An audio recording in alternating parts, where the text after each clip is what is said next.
Assalamualaikum warahmatullahi wabarakatuh. Selamat pagi teman-teman sekalian, dan salam sejahtera untuk para pecinta Tosan Aji, penghobi ataupun pemain baru. Dan mungkin ada teman-teman yang baru bergabung dengan channel ini. Selamat datang. Mari kita sama-sama belajar tentang perkerisan, tentang dapur, tentang pamor, tentang tangguh atau era pembuatan, serta berbagai pernak-pernik mengenai Tosan Aji. Bukan hanya keris teman-teman, tapi bisa jadi tombak, pedang, dan barang-barang peninggalan kerajaan-kerajaan zaman dahulu.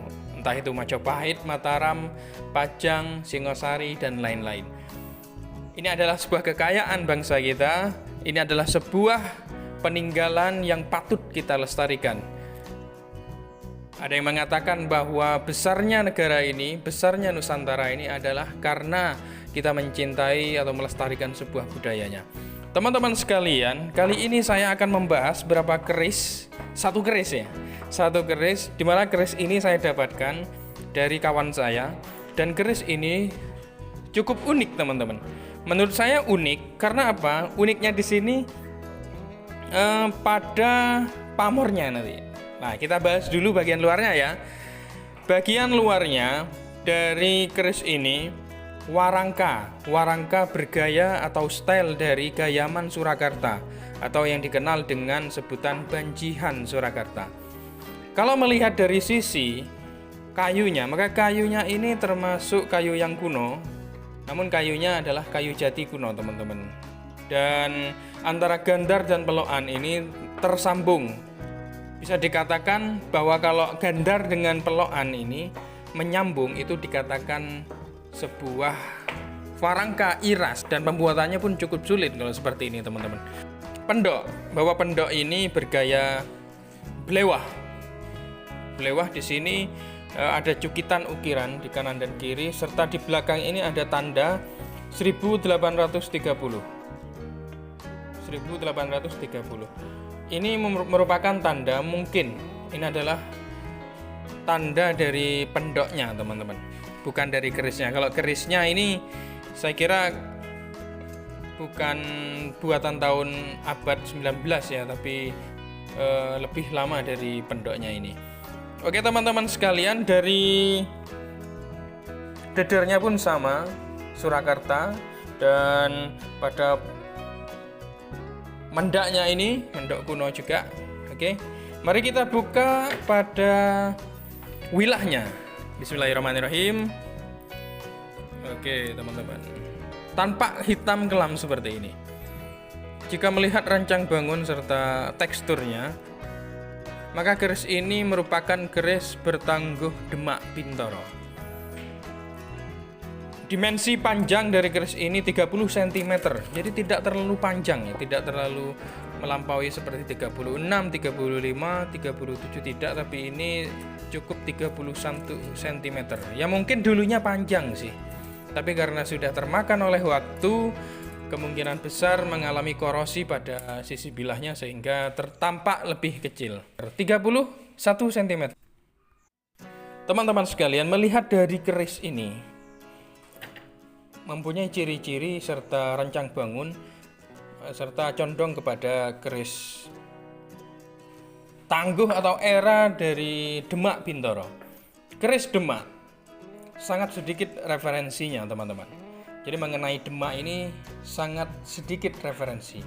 Ensiklopedi keris karangan almarhum Bapak Bambang Harsri Nuksmo, Tangguh Demak ditulis mempunyai pasikutan yang wingit, bilahnya berukuran sedang, besinya hitam kebiruan, tampak seperti ini, dan berkesan basah teman-teman. Saya dekatkan seperti ini.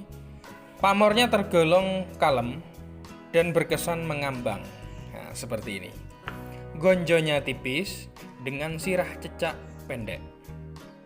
Kemudian menurut Bapak S. Lumintu juga menulis dalam Tangguh Demak, gonjonya itu rata, sirah cecak kecil dan menguncup, pamornya bagus, besi agak kekuning-kuningan bercahaya atau guaya. Condong lelehnya agak membungkuk sedikit, tikel alis pendek, sogokan panjang, kembang kacang kecil. Jalen kecil, lambe gajah, agak besar dan panjang. Ini kalau mempunyai ricikan seperti halnya jalen, kembang kacang dan lambe gajah. Kalau keris yang saya review ini tidak memiliki pasikutan atau ricikan jalen dan lain-lain. Lambe gajah, kembang kacang. Kemudian Bapak Kusni dalam bukunya Pakem Pengetahuan tentang Keris juga menulis keris buatan zaman Demak, teman-teman. Kebanyakan, kata beliau, buatan zaman ini memiliki daya tarik sendiri, di mana jika dilihat secara sepintas maka meniru-niru gaya buatan dari kerajaan Majapahit. Tetapi jika diperhatikan secara benar, walau besinya basah, seperti halnya keris Majapahit, namun pamor yang menempel di situ seolah-olah mengambang. Jadi seperti ini, teman-teman, bentuknya seolah-olah mengambang gitu. Tampaknya serta visualnya, gambarannya, serta rasanya, maka seperti pamor itu mengambang. Juga RT Waluyo Dipuro dalam tulisannya menulis lebih detail lagi, di mana pada kerajaan Demak Bintoro terdapat 3 empu. Di antaranya adalah Empu Purwasari, kedua Empu Purwatanu atau lebih dikenal merupakan putra dari Empu Purwasari, dan yang ketiga adalah Empu Subur. Namun melihat dari ricikan keris ini serta rancang bangun dan tekstur besi, maka keris ini termasuk dan condong pada garapan dari Empu Purwatanu, yaitu adalah putra dari Empu Purwasari, teman-teman. Ciri-ciri dari garapan Empu Purwatanu, teman-teman, kebanyakan itu berkeris berdapur brojol dengan ciri-ciri gonjo nguceng mati semu kidung, atau dalam bahasa Indonesia filosofinya mirip ikan kecil yang mati agak malu-malu. Bilah cenderung agak tipis. Tampak dari ciri-ciri dari keris tangguh dari Demak pada abad ke-15, teman-teman. Mari kita langsung saja, setelah dari filosofi saya jelaskan tadi mengenai tangguh atau era pembuatannya dengan ciri-cirinya, maka kita akan menuju kepada pamornya, teman-teman. Mari kita lihat pada pamor sebelah sini. Pamor dari keris ini tampak di bagian sorsoran seperti lafaz Allah, tulisan Arab seperti ini, seperti lafaz, teman-teman. Pada sorsoran bagian wilah di atas ini saya kurang begitu mengerti karena saya mencari referensi tidak nemu ya. Mungkin jika teman-teman paham tentang pamor yang sebelah atas ini, bagian tengah wilah ini, silahkan diisi di kolom komentar. Mungkin ada yang tahu gitu. Saya kira keris ini sangat berkesan dengan lafal Allah seperti ini dan cukup langka, teman-teman. Melihat di baliknya ini adalah pamor batu lapak pada sebelah sorsoran ini, dan juga pada bagian tengah sama dengan di baliknya, dan saya tidak menemui referensi yang pas dan yang detail serta yang paten, teman-teman, mengenai pamor seperti ini.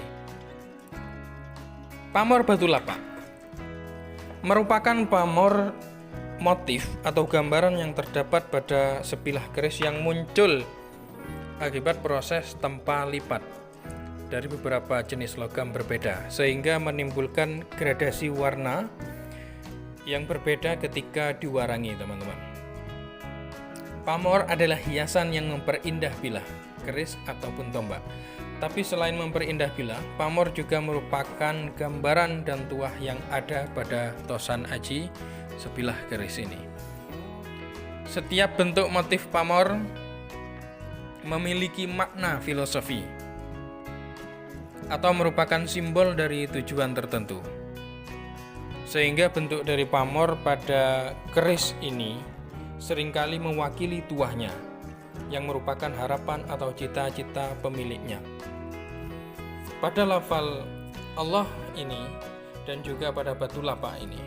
Pada pamor batu lapak ini teman-teman, termasuk pamor rekan dan tidak pemilih. Artinya siapa saja bisa cocok memiliki keris ini, karena keris ini dengan pamor batu lapak itu tidak pemilih. Pamor batu lapak dalam filosofinya dapat dipercaya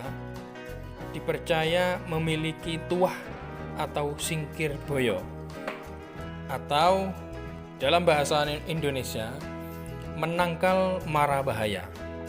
Bentuknya berupa lingkaran seperti ini yang berlapis-lapis, melambangkan tameng atau perlindungan yang kuat.